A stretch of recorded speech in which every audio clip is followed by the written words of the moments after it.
Isabel Mbugua Matheri. I am from Nairobi, in a place called South B, Mariakani. I was not born in Mariakani. I was born in Rift Valley, Nakuru County, in a place called Njoro. When I started knowing my existence, my father was working for a white man called, I've never known whether it was Soul, because it was called the Wadhoiro. They used to call it like that now in my language. So I didn't come to know exactly what his name was. But that's where my father was working as a driver. And we were given like a small house. I was still a young child by then. But later on, when the white man, I don't know where he went. So my father was jobless, and we were pushed into an emergency village called Kwakoli, because the owner of that place was called Koli. So Kwakoli, it was an emergency village. We were told actually by a white man how to stay, how to build a house, and how to stay. So we had one line of big houses. We used to call them big house, no banana, and a small kitchen. And then there was a shared toilet behind, actually a latrine. So how did your people end up in your Valley? They were kicked out of their farm in Limuru, from a place called Garariga, by the white men when they were taking the White Highlands. You know, they used to just come, get into a horse, walk, and say, up to here is mine. And then all the people who had settled on their land in that place, they were moved. Actually, we were moved. My father used to tell me that they were moved to Rift Valley to go and work for the white people who had now acquired land there also. I remember my mother saying she had only carried, I think, 2 dresses. She was a child. My mother was a child because me, I was born there. I was born in Rift Valley. But I could hear their stories when they were telling their stories, because they moved with their parents. Their parents were the ones who were kicked out of their land. They were very, very bitter. They were very bitter because even as you are employed by the white man, and he would do anything to you. And the stories I used to hear, especially my father telling, that a white man, even the child was called Bwana Mdogo. You couldn't, even if you knew their names, the children, you wouldn't address them with their own names. They were called Bwana Mdogo, Madam Mdogo, Memsab Mdogo, na Bwana Mdogo. You wanted, and the men were always Sir, and the wife was Memsab. So that's how they addressed them throughout. And if you dared call them by their name, you would be slapped. And they didn't care. They would slap you in front of your family or your children. As you watched, you see your father being slapped by a white man. And also they had these duties, compulsory duties called kawaida, kazi ya kawaida. They would go and work in the white man's farm.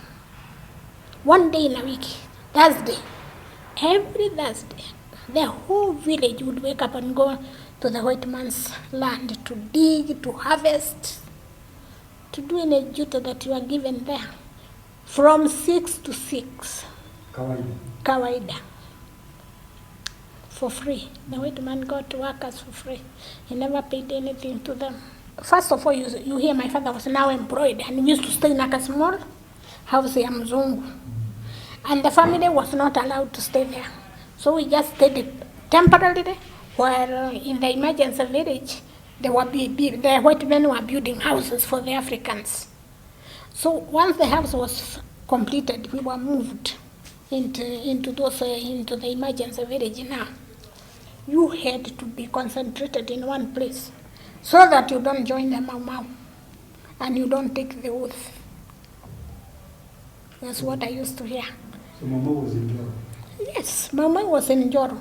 Actually, what I can never forget is that in the evenings, as we approached 6 o'clock, my mother would bring jackets and coats and put on us and boshori and put on us. Because if a white man decided that he has seen a Mau Mau anywhere there, everybody was to move out as fast as you can, put out the fire, move as fast as you can, go to a place where it was, they had put barbed wire round, then you would enter, and you are not allowed to sit, you are to squat. I can never forget that. You are to squat. It doesn't matter how long you are going to stay there until the white man says, go back now. Because if you hesitated a little bit, you'd be shot. Anything moving, a dog, a what, was just shot. I also remember one occasion where I had a wound here on my leg. And it was so bad, my leg had swelled. I think I was 8 years old. Had swelled so big. And you couldn't go to Njoro township from now Wakori without going to the headman, who was a Mzungu. First of all, you go to the headman. He gives you a letter. You go to the DO. He gives you a letter to take you. And if the doctor says, go to Nakuru now, the big hospital, you also you had to get permission. And if you went and found that the DC or the DO or whoever was supposed to give you a letter is not there, you had to stay with that wood like that. And I remember my mother carried me 4 miles. That time it was miles, it was not kilometers. 4 miles on her back, and I was 8 years old, and I was big, like I'm big now. So she carried me on the way so that we could get that letter from the DO to go to Nakuru for my leg to be treated. Were you given the letter? Yeah, we were given the letter. Fortunately, we found him. He gave us, but many people missed the DO and they would die. Like, children are always getting sick. And you are not allowed to go anywhere without a letter from the DO. And at the bus stop, as you get down, you get the askaris there asking for those letters. If you didn't have any, you went to jail. And I also remember my father once slept in a cell because he had a goat. And he was caught. A goat. He went there in the Maasai Dad and he was given like a goat. He came with it. And I don't know, the headman went and reported that my father had a goat. He was arrested. The askaris came and arrested him and put him in the cell. And the goat was confiscated and he paid a fine. You couldn't have a goat, you couldn't have a cow, you couldn't plant coffee, you couldn't plant paliadram, you couldn't, any cash crop you wouldn't. But anyway, we didn't have land. The land was government land. You'd be like, it was like this one that Wangari Wamadai was so against Shamba. Yes, Shamba system. It's Shamba system. You go, you are given virgin land, you clear, you start planting plants, they come and plant their trees. Then when they are some feet above the ground, then you are moved again to another virgin land to do the same. We were divided. You wouldn't be allowed to stay in the same emergency village. I remember we had one for Kikuyu, one for Luos, one for Kamba, one for Luya, and one for Kalenjins. We were not mixed. The only place where we mixed was in the school, in the primary school. Because they said the Kikuyus are taking oath, and they would show the other communities about taking oath, being rebellious to the white man. So that was the fear. Okay. Yeah. So did you ever meet Lord Egerton? I didn't meet him, but I always used to hear my parents talking about him. And they were not very good stories because I heard that he used to beat people on the road if you don't move away for him to pass. Or if they found you with a donkey carrying something, he would come out and cut the luggage off the donkey and beat the donkey to go on so that you can carry that luggage yourself. Lord Egerton. I heard about that. I didn't know him. But now, much later on, you hear stories, but that time now you are big. I also remember that there was a shopping center for whites. It was Njoro colonial stores. It was called Njoro colonial stores. You couldn't be allowed to pass in front if you're black. In front of the shop would be shot. What were you supposed to do? Across the road, not where the shop was. You were supposed to cross the road and pass the other side. And I also remember if you are caught with an empty bottle, liquor bottle, any liquor bottle, whether it's beer, whiskey, wine, you would be arrested and taken to court. Empty. Where did you get that bottle? That is European liquor. So how did you get the empty bottle? The life you started using a little bit in 1961. There, when people are now clamoring for independence, and that's how the Muslim came down now, slowly. Otherwise, they used to beat people, cane grown men and grown women. Even as I went to study 7 and I went to secondary school, we were still in the village. But when I was in secondary school, that's when people came together, because now the Europeans were now running away and saying they don't want to be ruled by blacks. So they started selling their farms. And they were large scale. Like I said at the beginning, a Mzungu would just ride on his horse until he gets tired. He says, okay, up to here, this is mine.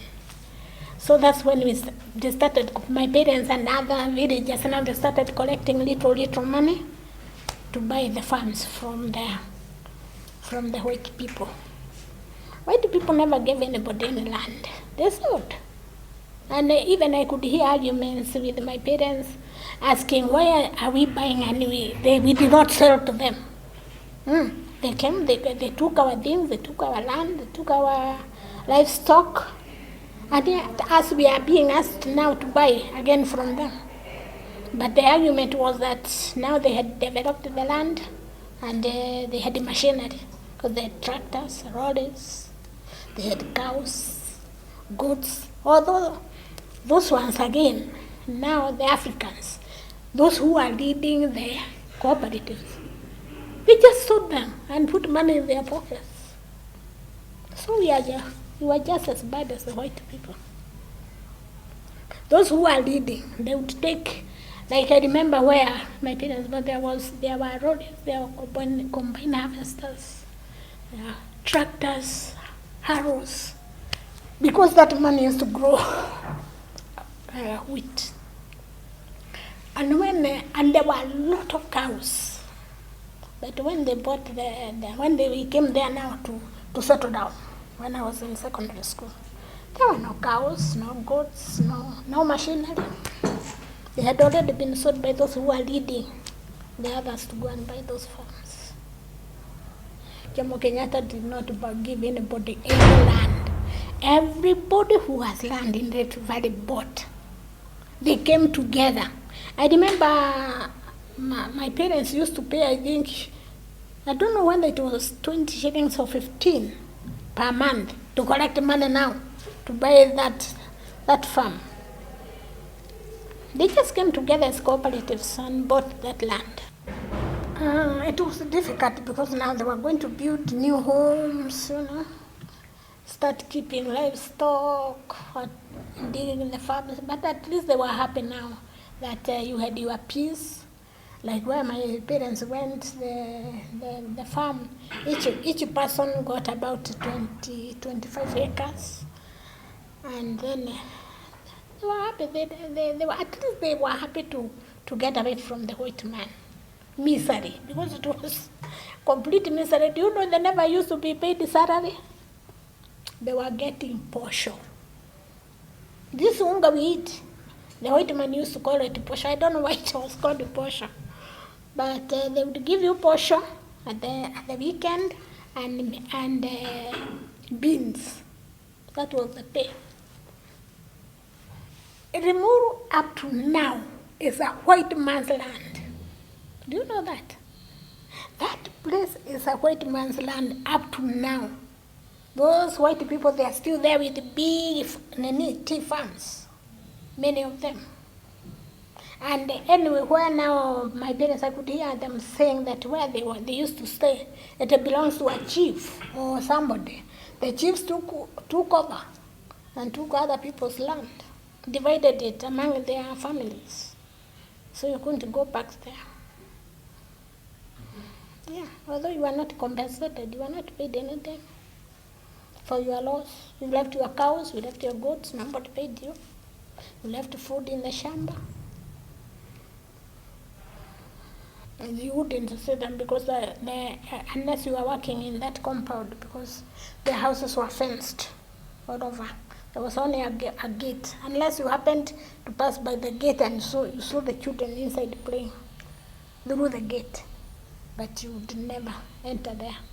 It's only the workers who used to enter there, those who worked in the house. I used to ask my parents, where do they go to school? I used to say they are taken all the way to Nakuru town to go to school. So you finished primary school? Yes. And I went to a boarding secondary school. You went to a boarding secondary school? Mm-hmm. Kakenda? Yes. How was that? All the teachers were Europeans and we couldn't hear a word they said. For the first month they wouldn't even know their names. They were too complicated. And they could also pronounce yours properly. I remember they used to call me Mbugua. We couldn't hear anything even in the class. You wouldn't hear what they are telling you. All the teachers were white. We had guns and white people, Americans, British. By the time we went to school ourselves, secondary schools, majority of the school, the teachers were whites. In 1965, it was just 2 years after independence. The whites hadn't gone. Even by the time I left in 1968, I think we had only 2 African teachers. The teacher would ask questions in the class and you just look at them like this. You have just come from learning in Kiswahili, in Kikuyu, the languages. And here is the teacher who is now speaking American English. She would teach and ask a question and you just look at her like this. Okay. When I started understanding English, there was an English teacher called Miss Banks. Miss Banks, she used to tell us back at home, an 8-year kid can do better than you. If she asks a question and nobody could answer, she would give us the exam of their home. Back at home, an 8-year kid can do better. And we had a headmistress who knew everybody by all your names. All your names. She made sure when you come to Form 1, she knows, or she would call you by your 3 names if she saw you somewhere. She was white? Yeah, she was Miss Mollard. She was a British. When you come to Form 1, the second week she would come in the class and now tell you according to how we were seated, your names. She would go to the next and to the next. And we were 40 in the class, but she would know all your names. And if she saw you running, because she had put this dog, when you see one coming outside there, you know now Miss Mollard is there in the corner, and then run. If you had not gone to where you want to hide, she will call you by all 3 names and tell you, stand there. And I couldn't understand the language that people went, they were detained somewhere. Now the word detention was not making sense to me. That they were taken away by Mzungu somewhere, because I would ask Mommy, where was so-and-so's father because I saw him. They are saying that the man is their father. And he said, yeah, he was in detention. What is detention? And the parents of that time, she has no time to sit down there and explain, ilikuwa jera ingine walipelekwa na wazungu. But there is one woman I remember, and she used to fight with her husband so many times. And then people would say, she got children when the husband wasn't there. That's why they always fight. But I was young to know those things. As we were so ignorant.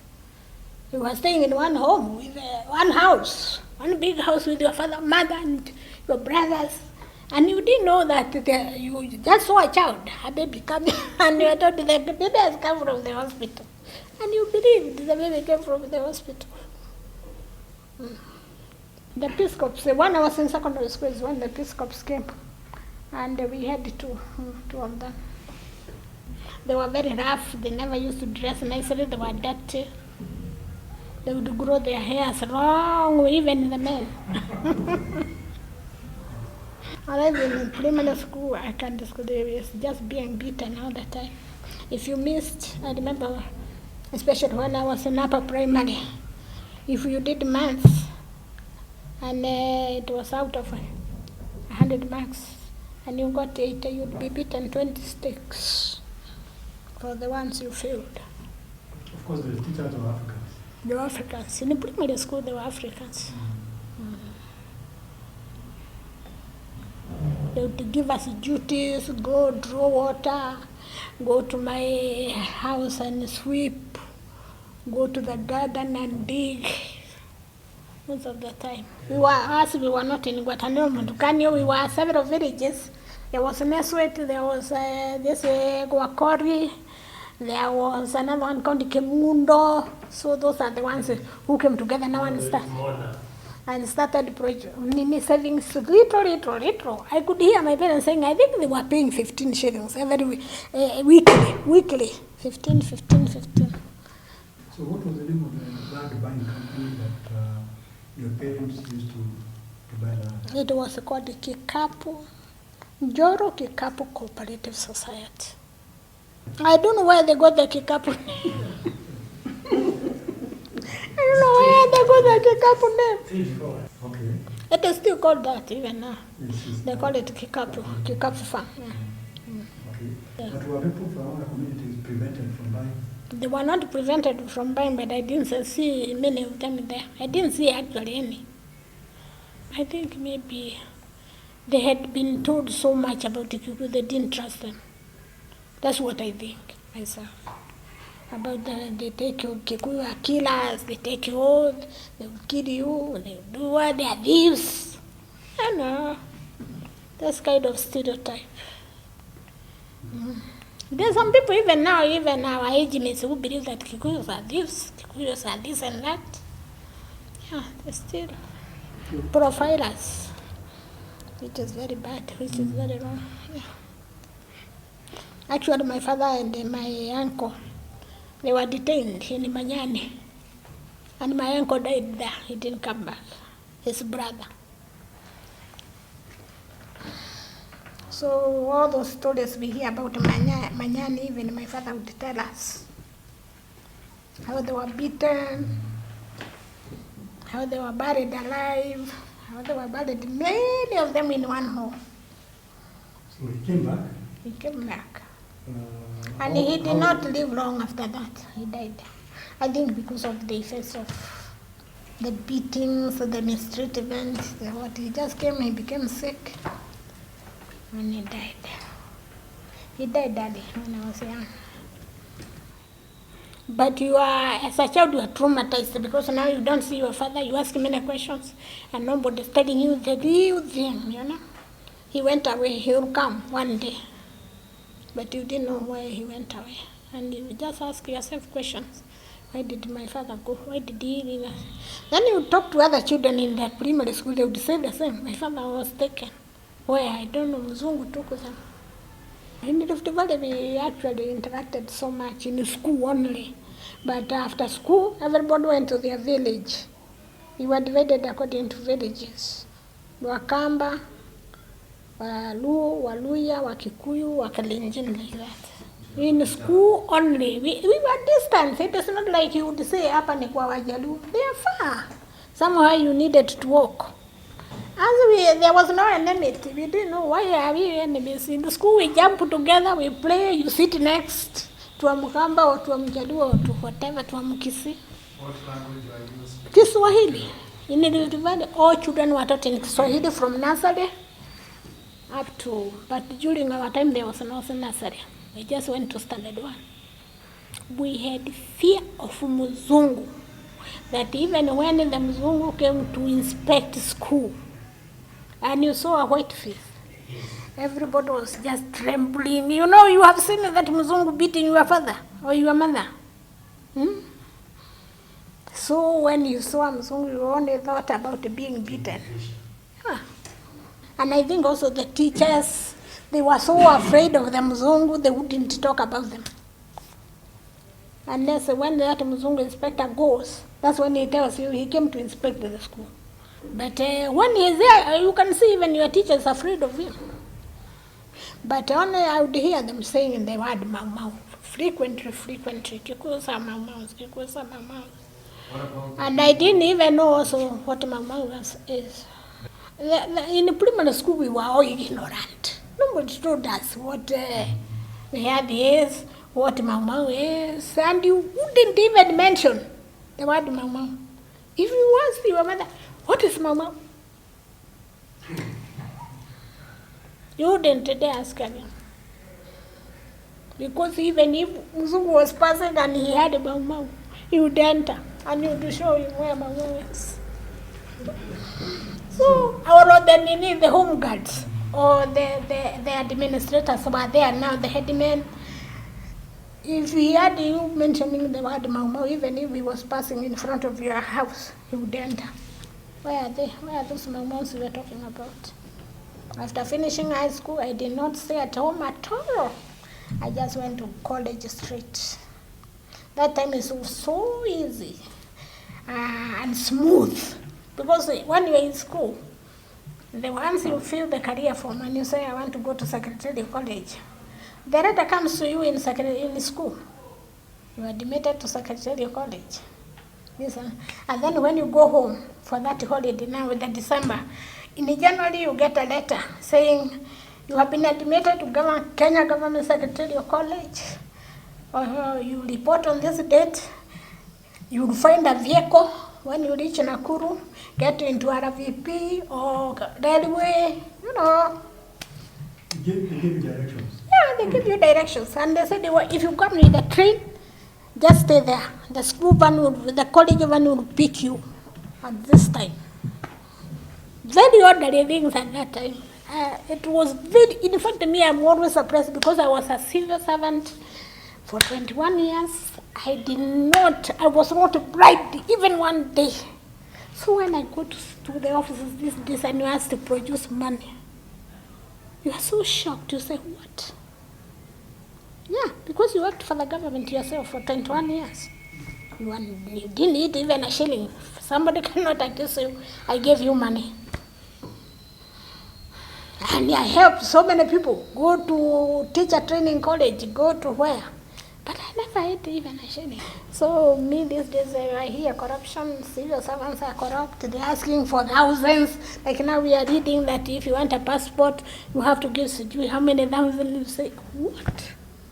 They get salary at the end of the month. It's so sad, it's very sad. When you hear those things, you will say, what? Yes. Because I can also vouch for my boss. He never. The boss, I worked for the director of Kenyanjui when he was the director of education. Kenyanjui.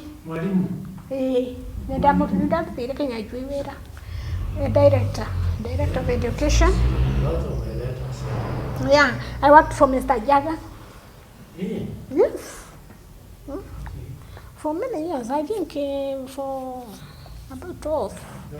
Then I went to work in for Mr. Kenyanjui. I can vouch for those bosses that they never asked for even a shilling. Yeah. Then you hear that you have to wait for a passport for a year. For a year. Let me say that the Mau were patriotic and they were fighting for us when we were sleeping because they wanted this country to be free. But I also think the immediate government that came into power was not very good to them, because they would have considered them, at least give them something, appreciate that they were in the forest for all those years fighting for the whole country. When I see them on TV, I feel very sorry for them, that nobody appreciated what they did. But now, coming to the government, it's not so good still, but there is light at the end of the tunnel. And actually, now that I cannot be arrested for carrying a beer bottle, I still tell people there is independence, because I can't go now and look for a chief to ask for permission to go to Nakuru or to go anywhere I want to go.